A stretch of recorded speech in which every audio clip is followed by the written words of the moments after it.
So ഞാൻ ഒരിക്കലും വിചാരിച്ചില്ല നമ്മുടെ കമ്പനിയിൽ വിമൻസ് ഡേ സെലിബ്രേറ്റ് ചെയ്യുമെന്ന്.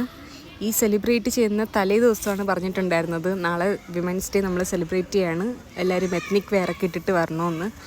അങ്ങനെ കാര്യമായിട്ട് എൻ്റെ കയ്യിൽ ഒരേ ഒരു സാരി ഉണ്ടായിരുന്നുള്ളൂ, അത് ദസറയ്ക്കെന്തോ ഇട്ടു. പിന്നെ എനിക്ക് അത് തന്നെ ഇടാൻ വയ്യ. അങ്ങനെ ഞാൻ എൻ്റെ ഫ്രണ്ടിൻ്റെ സാരി എടുത്തെടുത്തു. ഈ സെയിം സാരി എടുത്തിട്ട് ഞാൻ പൊങ്കലിന് എനിക്കിതിട്ടപ്പം എനിക്ക് ദേജാവ് വന്നു. സെയിം ഇതായിരുന്നു, കുറച്ച് മുടി മാത്രം നീളം വെച്ചിട്ടേ ഉള്ളൂ, ബാക്കിയെല്ലാം സെയിം. ഞാനിവിടെ എവിടെയെങ്കിലും പിക്ചർ എവിടെയെങ്കിലും ആഡ് ചെയ്യാം. അങ്ങനെ അതൊക്കെ ഇട്ടിട്ട് ഓഫീസിൽ പോയി. അങ്ങനെ ഉച്ചയ്ക്ക് ശേഷമായിരുന്നു വിമൻസ് ഡേ സെലിബ്രേഷനും കാര്യങ്ങളൊക്കെ. സോ കുറേ ഗിഫ്റ്റും കാര്യങ്ങളൊക്കെ കിട്ടിയിട്ടുണ്ടായിരുന്നു. സോ അപ്പം ഉണ്ടായിരുന്ന വീഡിയോ ക്ലിപ്സൊന്നും ഞാൻ എടുത്തിട്ടില്ല, നമുക്ക് പെർമിഷൻ ഇല്ലായിരുന്നു എടുക്കാനായിട്ട്. പിന്നെ അത് കഴിഞ്ഞിട്ട് നമുക്കൊരു കുട്ടി ഗെയിംസും ചെറിയ എന്തോ HR ലെവൽ ഒരു പ്രോഗ്രാം കാര്യങ്ങളൊക്കെ ഉണ്ടായിരുന്നു. സോ എൻ്റെ ലൈഫിൽ ഫസ്റ്റ് ടൈം എനിക്ക് ഒരു പ്രോഗ്രാം ഹോസ്റ്റ് ചെയ്യാൻ വേണ്ടിയിട്ട് ഒരു ചാൻസ് കിട്ടി. സോ എൻ്റെ ലൈഫിൽ ഫസ്റ്റ് ടൈമാണ് ഞാൻ മൈക്കിൽ കൂടെ സംസാരിക്കണത് ഇത്രയും കോൺഫിഡൻ്റ് ആയിട്ട്. എന്തോ എനിക്ക് മൈക്ക് ഭയങ്കര പേടിയാണ്.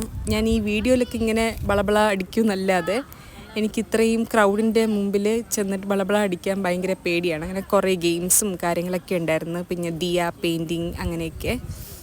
അത് കഴിഞ്ഞിട്ട് ഫുഡും ഇങ്ങനെ പാനിപ്പൂരി, പാവ് ബജി, ലസ്സി അങ്ങനത്തെ കുറേ സാധനങ്ങളുണ്ടായിരുന്നു. ഞാനങ്ങനെ കുറച്ചൊക്കെ ട്രൈ ചെയ്തു. ഡയറ്റും കാര്യങ്ങളൊക്കെ ആണല്ലോ, അങ്ങനെ കുറച്ച് ട്രൈ ചെയ്തു. ഞാനങ്ങനെ പ്രോഗ്രാം തീരാൻ കാത്തിരിക്കുകയായിരുന്നു. ഞാനൊരു സാരി പേഴ്സൺ അല്ല, എനിക്ക് എങ്ങനെയെങ്കിലും സാരീനെ വലിച്ച് ഊരിയാൽ മതിയായിരുന്നു. അങ്ങനെ ഞാൻ വേറെ ഡ്രസ്സൊക്കെ കൊണ്ടാണ് എത്തിയത്.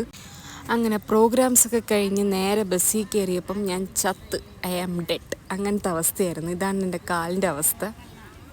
പിന്നെ ഞാൻ നല്ല ടയേർഡായിരുന്നു. എന്നിട്ടും ഞാൻ ജിമ്മിലോട്ട് പോയി. ഒരു മോട്ടിവേഷൻ കയറിയിട്ട് ഞാൻ അങ്ങ് ജിമ്മിൽ പോയി. അങ്ങനെ ഷോൾഡർ വർക്കൗട്ടായിരുന്നു.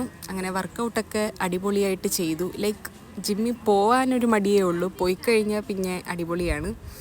പിന്നെ ഏറ്റവും എക്സൈറ്റഡ് ഒരു ബെസ്റ്റ് പാർട്ടെന്ന് പറയുന്നത് ഗിഫ്റ്റ് അൺബോക്സിങ് ആണ്. ഇങ്ങനെ ക്യൂട്ടായിട്ടൊരു പ്ലാന്റ് കിട്ടിയിട്ടുണ്ടായിരുന്നു. പിന്നെ ടോട്ടി ബാഗ്, പിന്നെ എന്താണ് നമ്മുടെ കമ്പനിയുടെ നെയിം എഴുതിയിട്ടുള്ള ഒരു മഗ്.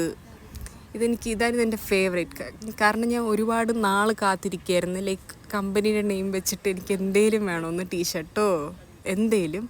പിന്നെ ഇതൊക്കെയാണ് ബാക്കി ഗിഫ്റ്റുകൾ. എല്ലാം കൊണ്ടും നല്ലൊരു ഡേ ആയിരുന്നു.